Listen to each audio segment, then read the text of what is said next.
तो एक और क्वेश्चन ट्रिग्नोमेट्री का आप लोगों से पूछा गया है, देखो ध्यान से। If secant theta plus tan theta अगर p है, then the value of p square minus p square plus 1।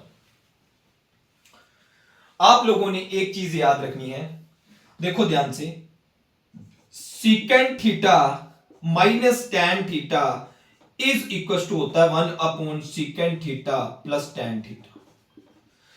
आप अगर फॉर्मूला देखो तो आपको पता है वो 1 प्लस tan स्क्वायर थीटा किसके इक्वल होता है, सीकेंड स्क्वायर थीटा। ये उधर चल जाएगा तो a square minus b square बन जाएगा। 1 इज इक्वल टू, देखो ध्यान से, secant square theta minus tan square theta, a square minus b square secant theta minus tan theta bracket में secant theta plus tan theta. तो ये एक दूसरे के रेसिप्रोकल होते हैं। ये देखो सीकेंड थीटा नीचे ले आऊं तो 1 अपॉन सीकेंड, ये बन जाएगा। तो ये एक दूसरे के रेसिप्रोकल होते हैं। तो अगर मैं सीकेंड थीटा माइनस tan थीटा की बात करूंगा तो वो किसके इक्वल होगी, 1 बाय पी के। किसके इक्वल होगी, 1 बाय पी के, एक दूसरे के रेसिप्रोकल होते हैं। तो इसका आंसर आपको पूछा निकालने के लिए, इसकी वैल्यू पूछी है, तो मैं p कॉमन निकाल लेता हूं। मैं p कॉमन निकाल लेता हूं, अंदर आ जाएगा p माइनस 1 अपॉन पी, नीचे से भी p कॉमन, अंदर आ जाएगा p प्लस 1 अपॉन पी। ये p और ये p कैंसिल। p की वैल्यू आपको पता है कितनी है, सीकेंड थीटा प्लस tan थीटा। कितनी है, सीकेंड theta plus tan theta minus 1 upon p, उसकी वैल्यू कितनी है, सीकेंड थीटा माइनस tan थीटा। यहां से ले ली। उसी तरह से नीचे सीकेंड theta plus tan theta plus secant theta, 1 by P की वैल्यू है सीकेंड थीटा माइनस tan थीटा। ये tan से ये tan कैंसिल, ये जब माइनस अंदर होगा तो सीकेंड थीटा से secant theta cancel, minus minus plus हो जाएगा, ऊपर बन जाएगा 2 tan थीटा और नीचे बन जाएगा 2 सीकेंड थीटा। 2 से 2 cancel, tan theta is equal to sin theta upon cos theta और secant theta is equal to 1 upon cos theta. तो ये cos और cos कैंसिल हो जाएगा, तो sin theta is your answer. sin theta is your answer.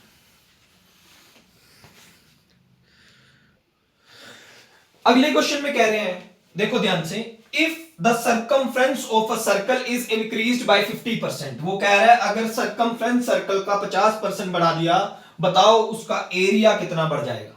तो circumference कितना होता है, 2 पाई r, इसको 50% बढ़ा दिया मतलब रेडियस को 50% बढ़ा दिया, तो उसका एरिया बताओ कितना बढ़ेगा। अगर r 50% बढ़ा है, 2 बार 50% बढ़ा है, ध्यान से देखो, ध्यान से, ठीक है।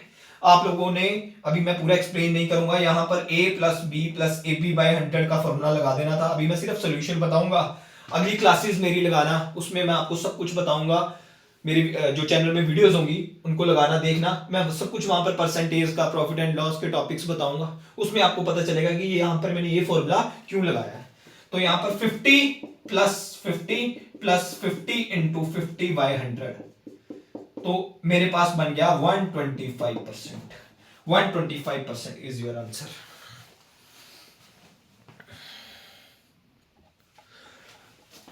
अगला क्वेश्चन देखो ध्यान से, एरिया पूछा गया है। इसमें पूछा गया है in triangle ABC, AB is 4√2, AC is 7 and BAC is 45 degree. इस तरह से आपको दिया हुआ है, ये एंगल दिया हुआ है 45 डिग्री, AP आपको दिया हुआ है 4√2 और AC आपको दिया हुआ 7 सेंटीमीटर। डायरेक्ट फॉर्मूला लगना था, half A into B sine of angle between them. जब sine of angle between them, किसी भी चीज के बीच में दोनों का साइन एंगल दिया हो, दोनों की हमें लेंथ दी हो, तो ये फॉर्मूला हम लगा सकते हैं, हाफ ए बी 4√2, बी कितना है 7 इंटू साइन 45। साइन 45 आप लोगों को पता है कितना होता है, 2 से साइन 40, यहां देखो 1/2, 4√2 7 और साइन 45 होता है 1/√2। √2 से √2 कैंसिल हो जाएगा, ये 2 यहां से कैंसिल हो जाएगा, 7 इंटू 2 मेरे पास 14 answer. Second option is your answer.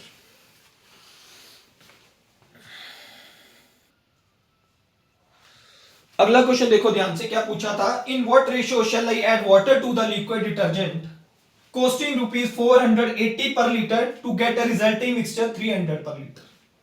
वो correct 480 per litre ₹480 per litre हमारे पास डिटर्जेंट है, उसमें कितना मैं पानी ऐड कर दूं कि जो उसकी कॉस्ट है वो ₹300 पर लीटर बन जाए, ₹300 पर लीटर बन जाए।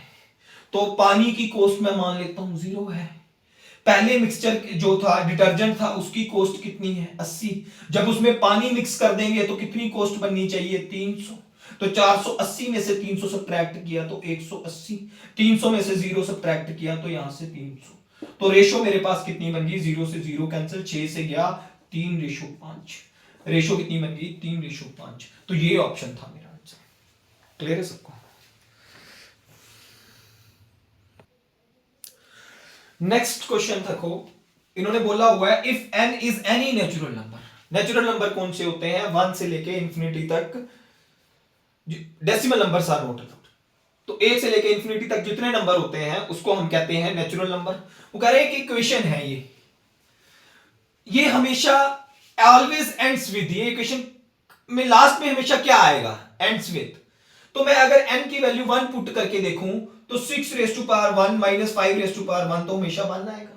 अगर मैं 2 पुट करके देखूं 6⁻2 माइनस 5⁻2, देखो ध्यान से 36 माइनस 25 लास्ट में 1 आएगा।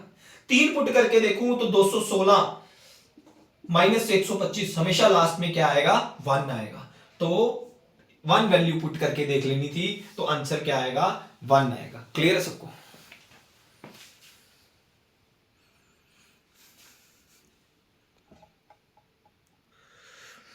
एक क्वेश्चन डाला हुआ था ट्रिग्नोमेट्री का, 5 sine square theta minus 3 cosec square theta is equal to 1। Theta की वैल्यू आप लोगों से पूछी हुई थी। तो देखो ध्यान से, यहां से एक साइन स्क्वायर थीटा मैं वहां ले जाता हूं, तो यहां रह जाएगा 4 sine square theta minus 3 cos square theta is equal to 1 minus sine square theta. तो 1 minus sine square theta cos square theta बन जाएगा। तो 4 sine square theta minus 3 cos square theta is equal to cos square theta, ये वहां जाके 4 कोस square theta बन जाएगा। तो sine square theta 4 times is equal to 4 time cos square theta. तो 4 से 4 cancel, sine square theta upon cos square theta is equal to 1। तो tan square theta is equal to 1। तो थीटा की value यहां से कितनी आ जाएगी 45 डिग्री। कितनी आ जाएगी 45 डिग्री। क्लियर है सब?